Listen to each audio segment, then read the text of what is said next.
Nakakaloka daw ang nadiskubre ni Bea Alonzo kay Dominic Roque na naging rason kung bakit nasira ang kanilang relasyon. Noong hindi pa sila ni Bea ay may nakapagkwento. Nadiskubre ng aktres kay Dom at siguradong kinalimutan na niya ang eksenang yon sa buhay niya. Iba pa ito sa kumakalat ngayon na pera ang pinagmulan ng umano'y paghihiwalay ni na Bea at Dom. Isama pa ang isyu ng prenuptial. Agreement. Ang usap-usapan, ayaw daw pumirma ni Dominic ng prenup. Umatras raw ito at ayaw pumirma. Lumulutang namang usap-usapan na hindi nagkasundo ang engaged couple.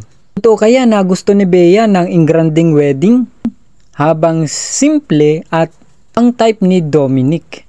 May sinabi raw kasi si Dominic na kahit raw alak lang ang handa ay okay na sa kanya. Haka-haka naman ng iba na hindi kayang gumastos ng groom. Pero tila mas malalim nga ang pinag-uugatan ng breakup ng dalawa. Ang kanyang na-discover kay Dominic Roque. Ang usap-usapan ng iba, pareho silang may na-discover sa isa't isa.